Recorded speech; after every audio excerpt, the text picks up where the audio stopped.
Hey guys, मेरा नाम है अब्दुल और आप देख रहे हैं टेक आइडियल टीवी। आज हम बात करने वाले हैं रॉकर्स 255 टच, जो कि बोट का सबसे सक्सेसफुल सेलिंग मॉडल है। इसका जो सेलिंग का रीज़न है, इसका जो टच स्क्रीन का नया टेक्नोलॉजी है, उसके वजह से सबसे ज़्यादा ये सेलिंग मॉडल है। तो आज हम इसको अनबॉक्सिंग करने वाले हैं और साथ ही साथ इसका रिव्यू भी करने वाले हैं, और आपको इसको लेना चाहिए या नहीं लेना चाहिए, इसके लिए हम सजेशन भी करेंगे। चलिए वीडियो में बढ़ते हैं आगे बढ़ने से पहले आप लोगों से रिक्वेस्ट है, आप मेरे चैनल को लाइक, शेयर और सब्सक्राइब जरूर करें।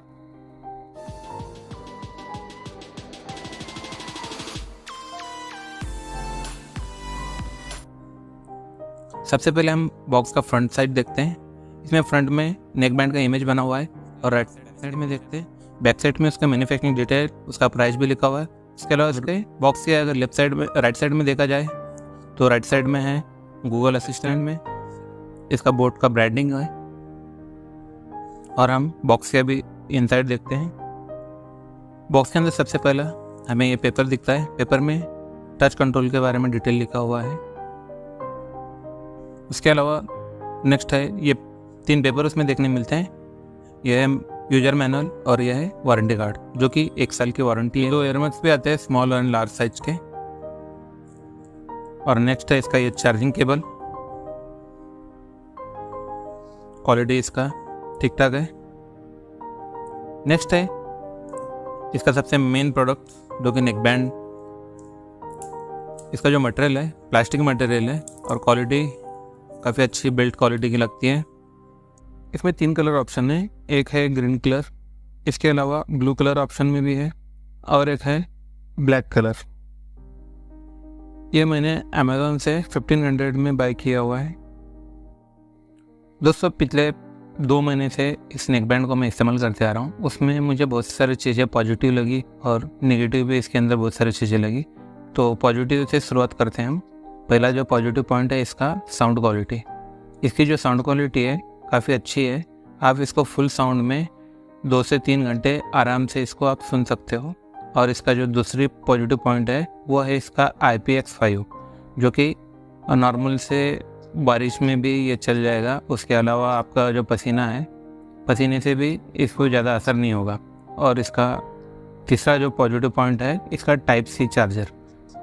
इसको जो चार्जिंग कनेक्टिविटी है वो टाइप सी है, जिस वजह से आपको अभी जो बहुत सारे मॉडल आ रहे नए मोबाइल के, वो टाइप सी होते हैं, तो उसमें इसका फ़ायदा होगा। और इसका तीसरा जो पॉजिटिव पॉइंट है वो है इसका मैग्नेटिक ऑन ऑफ। जैसे इसको हम टच करते हैं तो ये ऑफ हो जाता है, और इसको अनटच करते ही ये ऑन हो जाता है।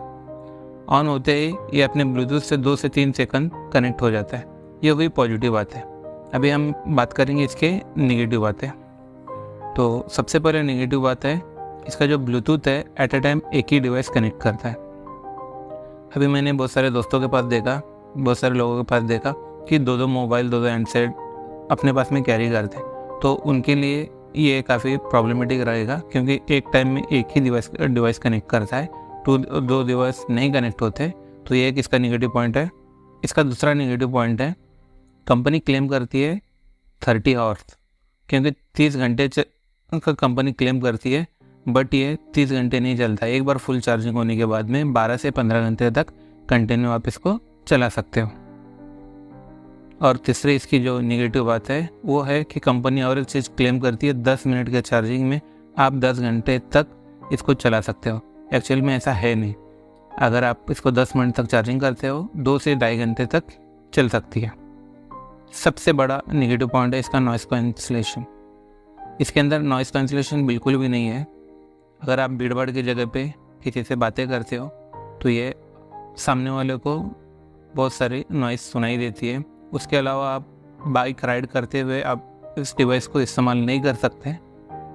ये जो डिवाइस है पिछले 2 महीने में 2 बार ख़राब हो चुकी है। एक बार मैं अभी ऑलरेडी मैंने इसको रिप्लेस करके दूसरा मंगाया हूँ। अभी ये दूसरी बार, फर्स्ट टाइम में इसके अंदर लेफ़्ट साइड वाला जो है ब्लूटूथ इसका बंद हुआ था। अभी इसका जो माइक है वो बंद है। तो कंपनी इसके क्वालिटी पे काफ़ी काम करना चाहिए मेरे हिसाब से, और ये एकदम लो क्वालिटी का प्रोडक्ट मुझे लगता है। आई होप कि मेरा ये वीडियो आप लोगों को पसंद आया होगा। इसी तरह के नॉलेजेबल टॉपिक पे वीडियो देखने के लिए मेरे चैनल को लाइक, शेयर और सब्सक्राइब जरूर करें।